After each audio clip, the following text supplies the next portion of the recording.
जय माता दी दोस्तों, आज आप सुनने जा रहे हैं संकष्टी चतुर्थी की व्रत कथा को। इस दिन भगवान गणेश की पूजा की जाती है। आज के दिन जो भी भक्त सच्चे मन से भगवान गणेश की पूजा अर्चना करता है और उनकी व्रत कथा को सुनता है, उसकी समस्त मनोकामनाएं पूरी हो जाती हैं। पौराणिक कथा के अनुसार एक समय की बात है, एक शहर में एक साहूकार अपनी पत्नी के साथ रहता था। दोनों की कोई संतान नहीं थी। एक दिन साहूकार की पत्नी अपने पड़ोसन के घर गई, जहां वह संकष्टी चतुर्थी की पूजा कर रही थी एवं कथा को कह रही थी। साहूकार की पत्नी ने अपने पड़ोसन के घर जाकर पूरी कथा सुनी और उसके बाद घर आकर अगले दिन चतुर्थी पर पूरी विधि विधान के साथ पूजा करके उपवास रखा। इस प्रकार से पूजा उपवास के साथ साथ उसने व्रत कथा सुनकर इस व्रत को संपन्न किया। व्रत के प्रभाव और भगवान गणेश के आशीर्वाद से साहूकार दंपत्ति को पुत्र की प्राप्ति हुई। भगवान गणेश के आशीर्वाद से प्राप्त इस पुत्र को देखकर साहूकार और उसकी पत्नी बड़े खुश हुए। समय बीतने के साथ साथ साहूकार का बेटा बड़ा हो गया और विवाह योग्य हो गया। तब साहूकार की पत्नी ने भगवान गणेश से एक बार फिर से मन्नत मांगी कि यदि उसके पुत्र का विवाह तय हो जाए तो वह भगवान गणेश का व्रत रखेगी, प्रसाद चढ़ाएगी और उनकी कथा को सुनेगी। परंतु बेटे का विवाह तय होने के बाद साहूकार की पत्नी प्रसाद चढ़ाना और व्रत करना भूल गई, ना ही उसने कोई कथा सुनी, जिससे भगवान गणेश ने नाराज होकर साहूकार की बेटे को शादी के दिन ही बंधक बनाकर एक पीपल के पेड़ से बांध दिया। कुछ समय के बाद पीपल के पेड़ के पास से एक अविवाहित कन्या गुजर रही थी। तभी उसने साहूकार के बेटे की आवाज सुनी और अपनी माँ को बताया। उस कन्या की माँ ने जाकर साहूकार की पत्नी को सारी बातें बताई। सारी बात जानने के बाद साहूकार की पत्नी ने भगवान गणेश से क्षमा मांगी और प्रसाद चढ़ाकर उपवास रखा और इसके बाद व्रत कथा को सुना। उसकी भक्ति से प्रसन्न होकर भगवान गणेश ने साहूकार के बेटे को वापस लौटा दिया और बड़े धूमधाम से साहूकार ने अपने बेटे का विवाह किया।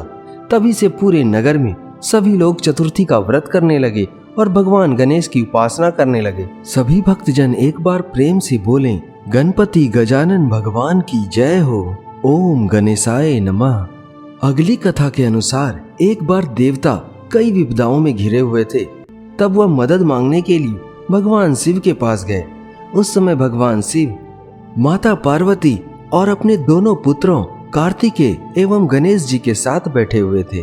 देवताओं के कष्ट को सुनकर भगवान शिव ने अपने दोनों पुत्रों से पूछा कि तुम दोनों में से कौन देवताओं के कष्टों का निवारण कर सकता है। दोनों ही पुत्र इस कार्य को करने के लिए तुरंत ही तैयार हो गए और अपने आप को इस कार्य में सक्षम बताकर इस कार्य को करने की अनुमति मांगी। दोनों की बातों को सुनकर भगवान शिव ने दोनों की परीक्षा लेनी चाहिए। उनकी बातों का जवाब देते हुए भगवान शिव ने मुस्कुराकर कहा, तुम दोनों में से जो भी सबसे पहले पृथ्वी की परिक्रमा करके आएगा वही देवताओं की मदद करने जाएगा। भगवान शिव से यह बात सुनते ही कार्तिकेय अपने वाहन मोर पर बैठकर पृथ्वी की परिक्रमा करने के लिए निकल गए। परंतु गणेश जी सोच में पड़ गए, क्योंकि उनकी सवारी तो चूहा है और वह चूहे के ऊपर चढ़कर सारी पृथ्वी की परिक्रमा करेंगे तो इस कार्य में तो उन्हें बहुत समय लग जाएगा। परंतु कार्तिकेय जी तो अपने मोर पर बैठकर जल्द ही पूरे संसार की परिक्रमा करके आ जाएंगे। तो इस प्रकार से उन्हें लगा कि वो तो हार जाएंगे। तभी उन्हें एक उपाय सूझा।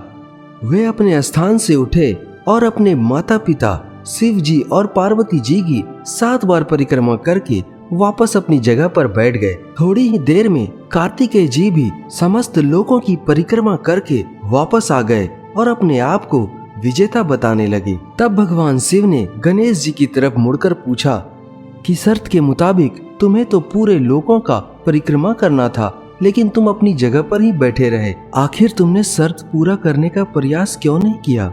शिव जी की बात का उत्तर देते हुए गणेश जी बोले, हे पिताजी, मैंने तो कब की शर्त पूरी कर दी। माता पिता के चरणों में ही समस्त लोक होते हैं और मैंने आपकी और माता की परिक्रमा करके पृथ्वी ही नहीं बल्कि समस्त लोकों की परिक्रमा कर ली है। भगवान शिव गणेश जी की बातें सुनकर गदगद हो उठे। उन्होंने गणेश जी को देवताओं के संकट को दूर करने की आज्ञा दी। इस प्रकार से भगवान शिव ने गणेश जी को आशीर्वाद दिया कि चतुर्थी के दिन जो भी तुम्हारा पूजन करेगा और रात्रि में चंद्रमा को अर्घ देगा, उसके तीनों ताप यानी दैहिक ताप, दैविक ताप और भौतिक ताप दूर हो जाएंगे। इस व्रत को करने से व्रतधारी के सभी दुख दूर होंगे और उसे जीवन में भौतिक सुखों की प्राप्ति होगी। चारों तरफ से मनुष्य की सुख समृद्धि बढ़ेगी। वह मनुष्य अपने जीवन में कभी भी संतान विहीन नहीं रहेगा और उसे कभी भी धन ऐश्वर्य की कमी नहीं होगी। भगवान शिव के आशीर्वाद से जो भी मनुष्य संकष्टी चतुर्थी का व्रत करता है और उसकी कथा को सुनता है, उसे कभी भी जीवन में किसी प्रकार का संकट नहीं आता और ना ही उसे कभी धन धान्य की कमी होती है। सभी भक्तजन एक बार प्रेम से बोलें, गणपति गजानन भगवान की जय हो। ओम गणेशाय नमः। दोस्तों, वीडियो को जरूर लाइक करें और चैनल को सब्सक्राइब कर लें। बढ़ते हैं अगली कथा की ओर। अगली कथा सतयुग के समय की है। इस कथा के अनुसार एक बार राजा हरिश्चंद्र के राज्य में एक कुम्हार रहता था। वह मिट्टी के बर्तन बनाता, लेकिन वे कच्चे रह जाते थे। एक पुजारी की सलाह पर उसने इस समस्या को दूर करने के लिए एक छोटे बालक को मिट्टी के बर्तन के साथ मिट्टी पकाने के अंगीठे में डाल दिया। उस दिन संकष्टी चतुर्थी का दिन था। उस बच्चे की माँ ने संकष्टी चतुर्थी का व्रत रखा था। जब उसे अपना बेटा नहीं मिला तो उसने अपने बेटे के लिए भगवान गणेश जी से कुशलता की प्रार्थना की। दूसरे दिन जब कुम्हार सोकर उठा तो उसे याद आया कि उसने बच्चे को भी बर्तनों के साथ अंगीठी में डाल दिया था। वह जल्दी से वहां पहुंचा तो उसने देखा उसकी अंगीठी में बर्तन तो पक गए थे, लेकिन बच्चे का बाल भी बांका नहीं हुआ था। इस अभूतपूर्व घटना को देखकर वह राजा के दरबार में गया और बताया कि किस प्रकार पुजारी के कहने पर उसने बच्चे को बर्तनों के साथ अंगीठी में डाल दिया था। उसके बर्तन तो पूरी तरह पक गए थे, लेकिन बच्चे का बाल भी बांका नहीं हुआ था। राजा उसकी बात को सुनकर क्रोधित तो हुआ, लेकिन साथ में हैरान भी रह गया। इस बात की सच्चाई को जानने के लिए उसने उस बच्चे और उसकी माँ को बुलवाया। राजा के पूछने पर उस बच्चे की माँ ने बताया कि वह संकष्टी चतुर्थी का व्रत पूरे विधि विधान के साथ रखती है, प्रसाद चढ़ाती है और चंद्रमा को अर्घ देने के बाद ही व्रत का पारण करती है। इसके साथ ही वह इसकी व्रत कथा को भी सुनती है।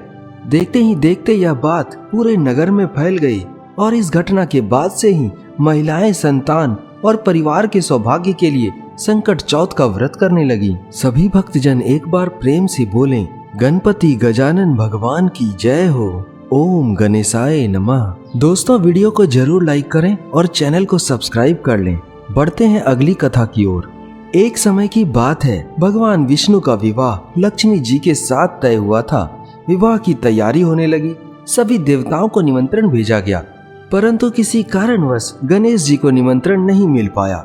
जब भगवान विष्णु की बारात का जाने का समय हो गया, सभी देवता अपनी पत्नियों के साथ विवाह समारोह में आए। उन सब ने देखा कि गणेश जी कहीं दिखाई नहीं दे रहे हैं। तब वे आपस में चर्चा करने लगे कि क्या गणेश जी को निमंत्रण नहीं दिया गया है या स्वयं गणेश जी क्रुद्ध होकर नहीं आए हैं। सभी को इस बात पर आश्चर्य होने लगा। सबने विचार किया कि भगवान विष्णु से ही इसका कारण पूछा जाए। जब भगवान विष्णु से देवताओं ने इस बारे में पूछा, तब भगवान विष्णु ने कहा कि हमने गणेश जी के पिताजी भगवान भोलेनाथ महादेव को निमंत्रण भेजा था। चूंकि निमंत्रण हमेशा घर में सबसे बड़े को दिया जाता है, इसीलिए गणेश जी को अलग से निमंत्रण देने की कोई आवश्यकता नहीं थी। इसीलिए हमने गणेश जी को निमंत्रण नहीं दिया था। अगर वे आना चाहते तो वो अपने पिता के साथ ही आ जाते।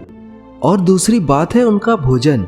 उनको 1.25 मन मूंग, 1.25 मन चावल, 1.25 मन घी और 1.25 मन लड्डू का भोजन दिन भर में चाहिए होता है। यदि गणेश जी नहीं आएंगे तो कोई बात नहीं है, क्योंकि दूसरे के घर जाकर इतना सारा खाना पीना अच्छा भी नहीं लगता। यह सब बातें चल ही रही थी कि किसी एक देवता ने सुझाव दिया कि यदि गणेश जी आ भी जाएं तो उनको द्वारपाल बनाकर बैठा देंगे, ताकि घर की रखवाली भी हो जाए और वो बारात में जा भी ना पाए। सब लोग इस सुझाव में हाँ मिलाने लगे तो विष्णु भगवान ने भी अपनी सहमति दे दी। होना क्या था, इतने में गणेश जी भी आ गए। सभी देवताओं ने उन्हें कहा कि आप तो चूहे पे बैठकर चलेंगे और आप जब इतने धीरे धीरे चलेंगे तो बारात से बहुत पीछे रह जाएंगे। इससे अच्छा यह है कि आप घर में ही बैठकर घर की रखवाली करें। इस तरह से सभी देवताओं ने समझा बुझाकर गणेश जी को घर की रखवाली करने बिठा दिया। बारात चल दी। तब नारद जी ने देखा कि गणेश जी तो दरवाजे पर ही बैठे हुए हैं। तब वे गणेश जी के पास गए और रुकने का कारण पूछा। तब गणेश जी कहने लगे कि विष्णु भगवान ने मेरा बहुत अपमान किया है। वो मेरे भोजन की वजह से मुझे अपने बारात में अपने साथ नहीं ले जाना चाहते। मुझे निमंत्रण देकर बारात ले जाने की जगह मुझे घर की रखवाली करने के लिए बिठा दिया है। इस प्रकार से आज मेरा बहुत अपमान हुआ है। नारद जी ने गणेश जी को सुझाव देते हुए कहा, आपके पास तो मूषक सेना है, आप उसे आगे भेज दें। वह रास्ता खोद देगी जिससे उनके वाहन धरती में धंस जाएंगे। तब उन लोगों को सम्मान पूर्वक आपको बुलाना ही पड़ेगा। नारद जी की बात गणेश जी को जच गई। उन्होंने जल्दी से अपनी मूषक सेना आगे भेज दी और सेना ने जमीन पोली कर दी। जब बारात वहां से निकली तो रथों के पहिए धरती में धंस गए और लाख कोशिश के बावजूद पहिए बाहर नहीं आए। सभी लोगों ने अपनी अपनी तरह के उपाय किए, परंतु पहिए नहीं निकले, बल्कि जगह जगह से और वे टूट ही गए। किसी की समझ में नहीं आ रहा था कि अब क्या किया जाए। तब नारद जी ने कहा, आप लोगों ने गणेश जी का अपमान करके अच्छा नहीं किया। यदि उन्हें मना कर लाया जाए तो आपका कार्य सिद्ध हो सकता है और यह संकट टल सकता है। नारद जी की बात सुनकर भगवान शंकर ने अपने दूत नंदी को जल्दी से भेजा और वे गणेश जी को लेकर आए। गणेश जी का खूब आदर सत्कार किया गया और सम्मान के साथ पूजा गया। तब कहीं रथ के पहिए बाहर निकले। रथ के पहिए बाहर तो निकल गए थे, परंतु वे बहुत टूट फूट गए थे, जिससे उस पर बारात ले जाना संभव नहीं था। तभी पास के खेत में एक खेतिहार काम कर रहा था। उसे बुलाया गया। उसने अपना कार्य करने से पहले श्री गणेशाय नमः कहकर गणेश जी की वंदना मन ही मन करने लगा और उसके बाद देखते ही देखते उसने सभी पहियों को ठीक कर दिया। उसके बाद वह खेतिहर कहने लगा, हे देवताओं, आपको सबसे पहले गणेश जी की पूजा करना चाहिए। आपने अवश्य ही उनकी पूजा नहीं की होगी, तभी तो आप पर यह संकट आया है। मैं तो अज्ञानी हूँ, मूर्ख हूँ, फिर भी सबसे पहले गणेश जी को पूजा किया और उनका ध्यान करता हूँ। आप लोग तो देवता गण हैं, फिर भी आप गणेश जी को कैसे भूल गए?